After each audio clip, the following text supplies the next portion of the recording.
Je voudrais à mon tour m'étonner vraiment et souligner la caricature d'Alain Confesson, qui est d'ailleurs tout à fait dans la lignée de ce que vous avez répondu au président de l'Union de quartier, Abbé Jouot. Vous lui avez dit que vous assumiez le conflit, qu'en réalité, il y avait des choix démocratiques qui avaient été effectués par les Grenoblois aux élections municipales, et que ceci étant intangible, vous ne bougeriez pas. Alors effectivement, comme vient d'être souligné, vous avez bougé du fait de la crainte d'un éclatement médiatique rue de Strasbourg, donc vous avez bougé un tout petit peu, mais ailleurs, tous ceux qui ne peuvent pas vous menacer de la même façon, vous les écrasez avec un mépris et une intolérance considérable. Non, effectivement, Monsieur Confesson, nous ne sommes pas pour que les gros SUV bien polluants passent que dans Grenoble comme dans une autoroute et s'arrêtent n'importe où comme ils veulent. Non, nous avons à peu près compris qu'il y avait des modes de déplacement qui évoluaient, que ça changeait, que la part des uns et des autres était modifiée. Mais effectivement, nous pensons pas qu'il y ait une solution unique à la fois au mode de déplacement et au mode de stationnement et d'arrêt dans le centre-ville. Nous pensons que c'est la cohabitation entre les modes de déplacement, la raison là-dessus qui permet à tous ceux-là de cohabiter, de travailler ensemble et de permettre à la fois aux habitants, parce qu'il y a tous les types d'habitants, hein.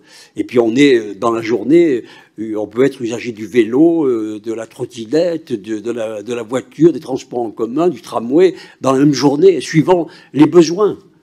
Et chacun est capable de mesurer les modes de déplacement qu'il peut utiliser, qu'il doit utiliser en fonction de ses besoins. C'est pas la même chose si on est une profession libérale, un artisan, un commerçant, une famille avec des problématiques, une personne âgée avec des modes de déplacement plus difficiles, une personne handicapée, etc. C'est pas la même chose.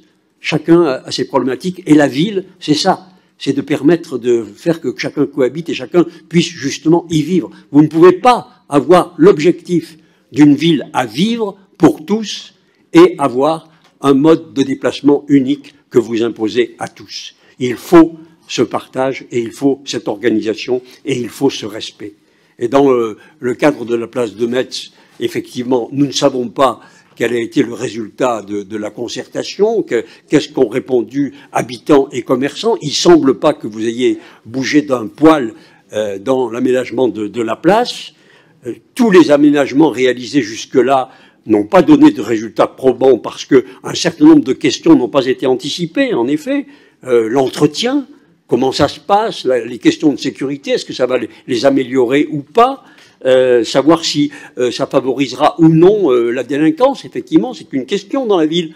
Bon, elle se pose, cette question, quand vous avez décidé de fermer Hoche, vous voyez, ça a des conséquences sur la délinquance. Donc, toutes ces problématiques-là doivent se poser. Avec intelligence, pour les prendre en compte, essayer de les anticiper. Et puis, s'agissant de ce quartier, effectivement, nous sommes inquiets parce que, au départ, vous aviez indiqué comme intangible la suppression du stationnement partout, puis, effectivement, vous avez bougé. Donc, pourquoi vous n'acceptez pas de bouger partout, c'est-à-dire de prendre en compte les besoins de tous? Personne ne veut que les cyclistes circulent dans l'insécurité. Personne, ici, personne. On veut qu'ils soient protégés. Toutes les municipalités ont réalisé des voies cyclables qui permettent de les protéger. Vous n'êtes pas les premiers, les inventeurs de cela. Et puis nous sommes inquiets aussi sur le choix d'inverser le sens de la circulation de la rue Belle-Stendhal. Au moment où vous étudiez par ailleurs, d'après ce que nous avions lu, le fait de mettre éventuellement la rue Hoche en sens unique dans le sens Gambetta-Agut-Samba pour essayer de faire que l'école Marianne Cohn ne supporte pas la pollution des reports de circulation de votre plan. Vous savez qu'il pose beaucoup de problèmes, votre plan préalable de circulation, puisqu'il a reporté devant des écoles des circulations importantes. Donc vous envisagez ce sens unique, je ne sais pas où vous en êtes, parce qu'on n'a pas d'informations. Mais si c'était le cas, effectivement, ça voudrait dire que place d'Avril arriverait énormément de voitures qui passeraient par la petite rue Saint-Joseph pour ensuite rejoindre la rue Lesdiguières, pour aller rue de Strasbourg, ça fait un gymkhana. On comprend bien pourquoi c'est gymkhana. C'est pour décourager l'automobile. Mais ça a des conséquences considérables, parce qu'il y en a qui sont obligés de continuer à utiliser leur voiture, et donc ça crée des embouteillages et de la pollution. Donc voilà, ce à quoi nous prêtons attention, c'est que ce quartier, c'est un écosystème qui fonctionne. Il fonctionne parce qu'il a un haut niveau de service commercial, et donc il faut le protéger, il faut le préserver. C'est un des rares qui conserve ça, qui satisfait la population, il faut bien le dire, que pour les habitants, c'est un service considérable de bénéficier d'un haut niveau de service de proximité, mais de tous les services. Il n'y a pas que des commerces de bouche, il y a des tapissiers, des cordonniers, c'est vraiment cela. La ville, c'est un village reconstitué dans un quartier, c'est formidable. Donc c'est un écosystème qui fonctionne, qui bénéficie effectivement d'une partie de passage, pas la moquerie qu'Alain de Confesson décrivait, mais il y a une partie de personnes qui viennent aussi de ce quartier de l'extérieur, parce que, comme l'avenue Jeanne d'Arc, elle ne peut pas vivre sans l'apport extérieur. Dans l'écosystème, l'apport extérieur permet à l'écosystème de tenir.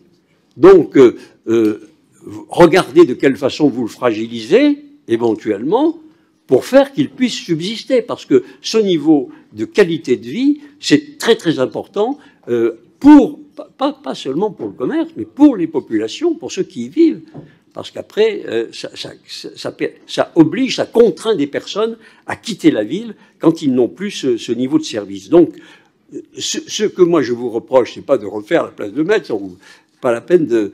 tout le monde sait qu'elle a besoin d'être refaite, et depuis longtemps. Mais c'est de ne pas prendre en compte tous les paramètres qui font vivre un quartier, y compris, bien sûr, les déplacements doux, et qui font partie des paramètres à prendre en compte, et ça, vous ne le faites pas, et c'est dommage, c'est les raisons pour lesquelles tous ces projets